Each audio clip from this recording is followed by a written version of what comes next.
तिकडे समोर या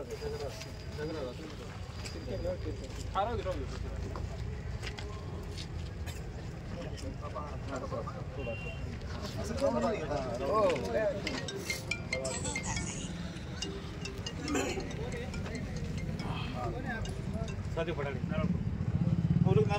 नारळ ओढून गेलं की हां ऍक्शन करून घ्या छत्रपती शिवाजी महाराज की जय।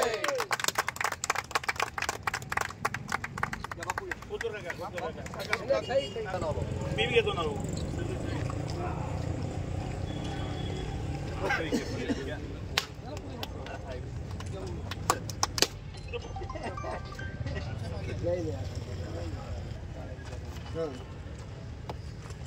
गोपाल ये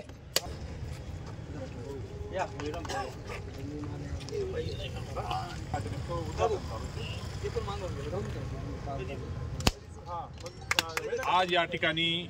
कृषी उत्पन्न बाजार समिती मालेगावच्या मुख्य कार्यालयात जो अंतर्गत जो एरिया आहे हा साधारणतः 25 एकरच्या आसपासचा कृषी उत्पन्न बाजार समितीची जमीन आणि एरिया, परंतु गेल्या 50-60 वर्षाचा कालावधीपासून या ठिकाणी काही वास्तू उभ्या करण्यात आल्या, परंतु या ठिकाणी जे अंतर्गत जे पाणी असतं तर ते पाणी बाहेर काढण्याची कुठलीही सुविधा या ठिकाणी तयार करण्यात आलेली नाही। खरं तर वास्तवता त्याचा खर्च एवढा मोठा आहे की ते बाजार समिती स्वतःच्या खर्चातून करू शकेल अशी पण परिस्थिती नाही, ही एक वास्तवता आहे। आणि ही वास्तवता आमच्या सर्व संचालक मंडळांनी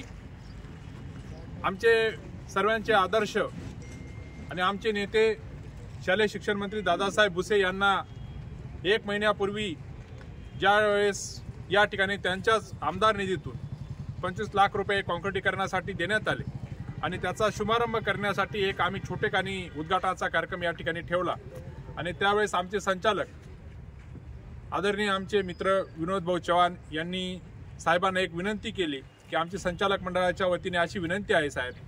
की मालेगावमध्ये एवढं गटारींचं मोठं जाळं आज विणण्यात येत आहे आपल्या मार्फत,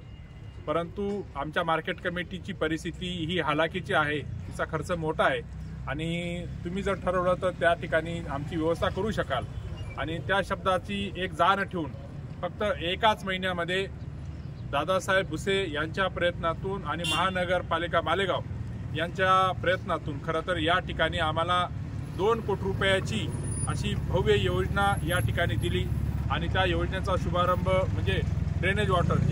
जे पाणी आहे, खराब पाणी असेल, चांगलं पाणी असेल, पावसाचं जे पाणी असेल, हे सर्व पाणी या ठिकाणी जे साचतं आणि खरं तर पावसाळ्यात साधारणतः गुडघा एवढं पाणी या मार्केट कमिटीत होतं। याच्यात शेतकरी बांधवांचं नुकसान होतं, व्यापारी बांधवांचं नुकसान होतं आणि ती सर्व गोष्टी डोळ्यासमोर ठेवून साहेबांनी फक्त एकाच महिन्यात या ठिकाणी अधिकाऱ्यांमागे पाठपुरावा करून त्याच ठिकाणी आमचे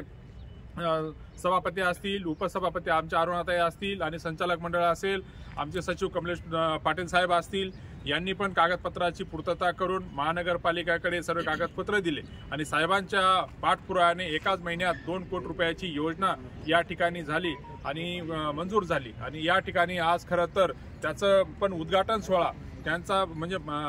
आपले नेते दादासाहेब भुसे यांचा वाढदिवसाचं औचित्य साधून आज या ठिकाणी त्याचा शुभारंभ या सर्व मान्यवरांच्या हस्ते या ठिकाणी करण्यात आला।